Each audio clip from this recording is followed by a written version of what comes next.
영화는 핀란드에서 벌어지는 한 사건으로 시작됩니다.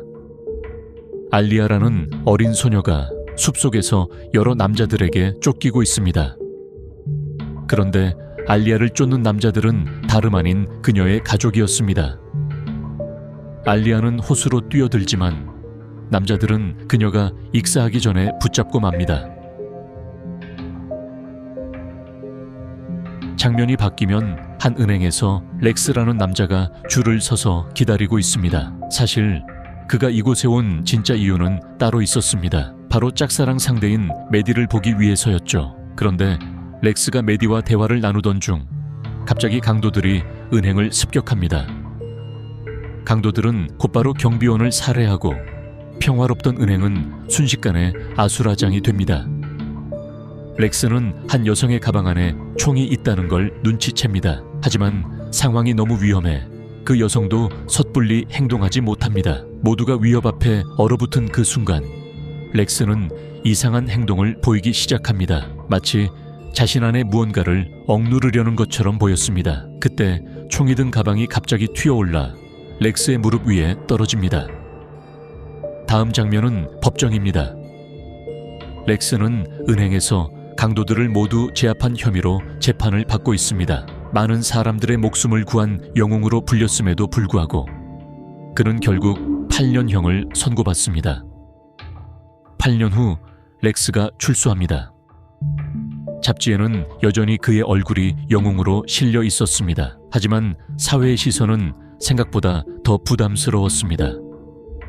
사람들은 그를 외면하는 대신 오히려 그를 알아보고 몰려들었습니다. 기자들이 쫓아오고 행인들이 카메라를 들이댔습니다. 이 모든 상황이 렉스를 점점 숨막히게 만들었습니다. 그리고 바로 이때 그의 내면에 존재하는 또 다른 자아가 실체로 나타납니다. 그의 또 다른 자아는 렉스보다 훨씬 더 감정적이고 충동적이었습니다. 더 이상 버티지 못한 렉스는 자리에서 일어나 책상을 집어던집니다. 하지만 그건 현실이 아니었습니다. 극심한 스트레스로 인해 그의 상상 속에서 벌어진 일이었죠. 영웅으로 불리면서도 일부 사람들은 여전히 그를 위험한 인물로 봤습니다. 지친 렉스는 친구를 찾아가 더 이상 이 삶을 견딜 수 없다고 털어놓습니다. 그리고 결국 도시를 떠나 핀란드로 이주하기로 결심합니다. 이유는 단순했습니다. 교도소에서 던진 종이 뭉치가 하필 핀란드에 떨어졌기 때문입니다. 그때 다시 숲속 장면이 펼쳐집니다. 한 남자가 사람들에게 쫓기고 있었습니다. 영화 초반과 같은 사람들이었습니다. 그리고 이 숲이 바로 렉스가 곧 향하게 될 그 핀란드였습니다. 남자는 결국 무언가 거대하고 끔찍한 존재에게 끌려가 버립니다. 공항에 도착한 렉스는 또다시 시선 세례를 받습니다. 누군가 그를 촬영하고 수상한 부부가 그를 유심히 지켜봅니다.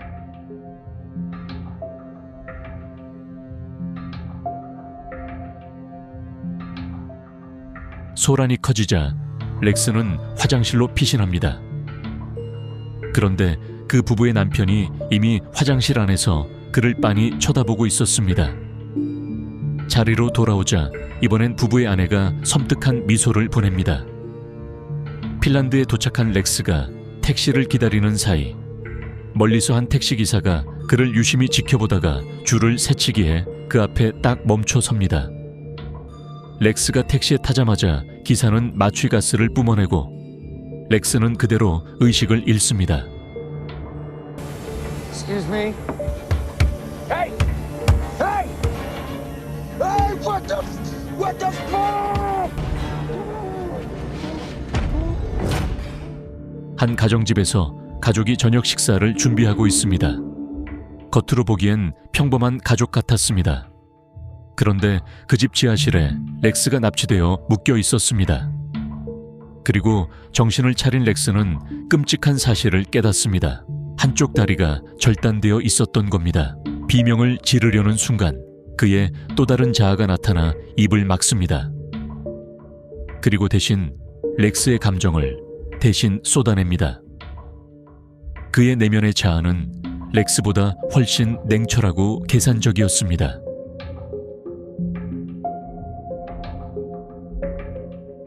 상황을 분석한 끝에 자아는 결론을 내립니다.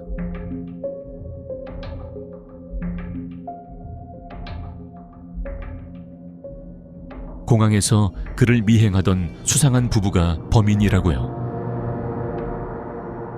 렉스가 눈물을 흘리는 동안 그의 또 다른 자아는 이미 탈출 계획을 세우기 시작합니다.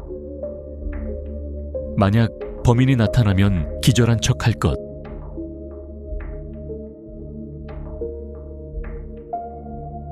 주변에 놓인 자전거들을 보아하니 납치범들은 한 가족일 가능성이 높습니다.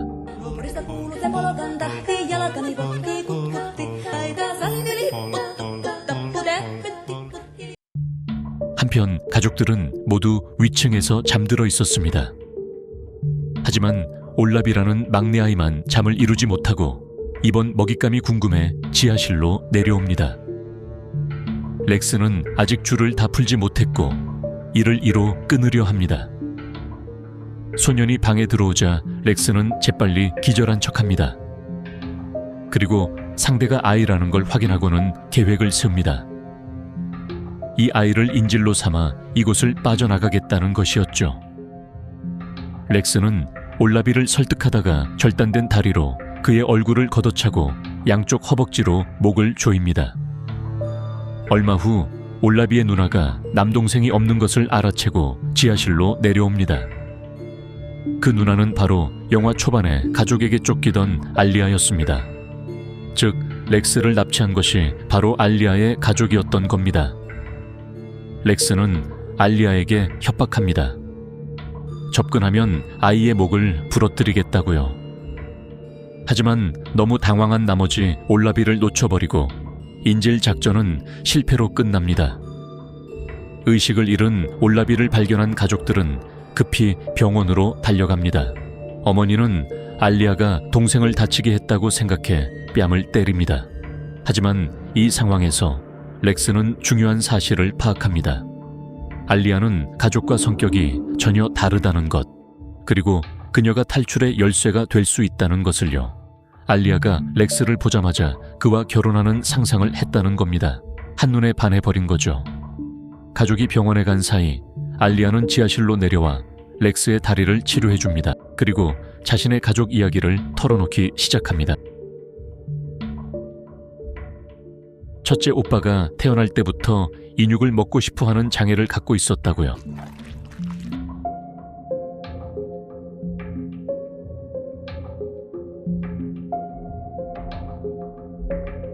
갓난아기일 때부터 아버지를 깨물었을 정도였습니다.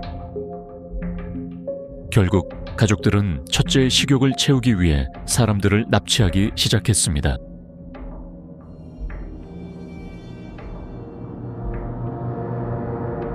알리아는 이에 동의한 적이 없었고 수없이 도망치려 했지만 가족들은 항상 그녀를 잡아왔고 결국 아버지가 만든 나무 우리에 가두기까지 했습니다. 이야기를 마친 알리아는 렉스가 불쌍하다며 바닥에 칼을 놔두고 갑니다. 스스로 가져가라는 거였습니다. 렉스가 칼을 집어 줄을 끊으려는 순간 알리아의 오빠 셋이 갑자기 나타나 렉스를 처치하려 합니다. 렉스는 재빨리 기절한 척하고 오빠들은 그냥 돌아갑니다. 그의 또 다른 자아는 이미 분노로 끓어오르고 있었습니다. 이식인 가족은 정말 잘못된 사람을 납치한 겁니다. 오빠들은 렉스의 다리에 붕대가 감긴 것을 발견하고 알리아를 찾아 방으로 올라갑니다. 하지만 알리아는 지하실에 숨어 있었고 오빠에게 발각되어 끌려 올라갑니다. 그 후 렉스에게 주사가 놓입니다. 웃음을 참을 수 없게 만드는 약이었습니다. 그리고 8년 전 은행 강도 사건으로 장면이 넘어갑니다. 그때 렉스가 얼마나 잔인하게 강도들을 제압했는지 드디어 공개됩니다. 그의 또 다른 자아가 완전히 그를 지배하고 있었고 그 결과는 처참했습니다. 렉스가 연인 메디를 구하려 할 때 강도는 렉스가 누가 죽든 개의치 않는다는 걸 깨닫고 겁에 질립니다. 메디가 풀려나자 렉스는 자에 이끌려 강도에게 총을 쏩니다. 강도의 총이 옆으로 튀어나가고 하필 찬장 안에 숨어있던 은행 직원이 그 총에 맞아 사망합니다. 이것이 바로 렉스가 8년형을 선고받은 이유였습니다. 타인의 목숨을 희생시켜 자신의 욕구를 채웠다는 혐의였죠. 게다가 형기가 너무 길었던 탓에 그토록 아끼던 메디마저 그를 떠났습니다. 다시 현재로 돌아옵니다. 렉스는 정신을 차리는 순간 자신의 다리가 지금 잘리고 있다는 걸 깨닫습니다. 그는 있는 힘껏 발길질을 해 범인을 쫓아내고 알리에게서 받은 칼로 줄을 끊기 시작합니다. 범인이 마취제를 가지러 간 사이 렉스는 칼을 그의 귀 속에 꽂아버립니다. 지체 없이 렉스는 탈출에 필요한 도구를 찾기 시작합니다. 다행히 쓸만한 물건들을 발견합니다. 절단된 다리에 골프채를 달고 위층으로 올라가기 시작하는 렉스. 지하실을 빠져나오자 그의 또 다른 자아가 말합니다. 알리아도 데리고 나가라고요. 렉스는 알리아를 데리고 집 밖으로 나옵니다. 다음에 무엇을 할지 두 사람은 이미 결심을 굳힌 것 같았습니다. 병원에서 돌아온 부모는 집 앞에 핏자국을 보고 경악합니다. 나머지 아이들은 아직 잠들어 있었습니다. 부모는 아이들을 불러 모아 어떻게 렉스를 도망치게 했냐고 호되게 꾸짖습니다. 렉스가 경찰을 데리고 올까봐 겁이 난 가족들은 집을 떠날 계획을 세웁니다. 하지만 이미 늦었습니다. 렉스는 식탁 아래 숨어서 기다리고 있었습니다. 그리고 네일건으로 가족들을 하나씩 처치하기 시작합니다. 어머니를 쏘려는 순간 못이 떨어지고 렉스는 절단된 다리에 달린 골프채로 어머니의 머리를 걷어찹니다. 이 광경을 본 아들이 렉스에게 달려들지만 렉스는 재빨리 칼을 던져 그를 쓰러뜨립니다. 알리아는 의식을 되찾은 어머니를 직접 마무리합니다. 모든 것이 끝난 줄 알았지만 아직 한 명이 남아 있었습니다. 알리아의 첫째 오빠 시깅위였습니다. 그가 계단을 내려옵니다. 거대한 몸집이 마치 괴물 같았습니다. 렉스와 시깅위의 마지막 대결. 렉스가 냉장고 문을 붙잡고 버티다가 안을 들여다보니 그 안에 자신의 잘린 오른쪽 다리가 들어있었습니다. 아직 먹히지 않았다는 사실에 렉스는 오히려 기뻐합니다. 그는 자신의 다리를 꺼내 시깅위의 입안에 쑤셔 넣습니다. 그렇게 모든 것이 끝났습니다. 렉스는 알리아를 데리고 미국으로 돌아갑니다. 두 사람은 함께 살기로 합니다.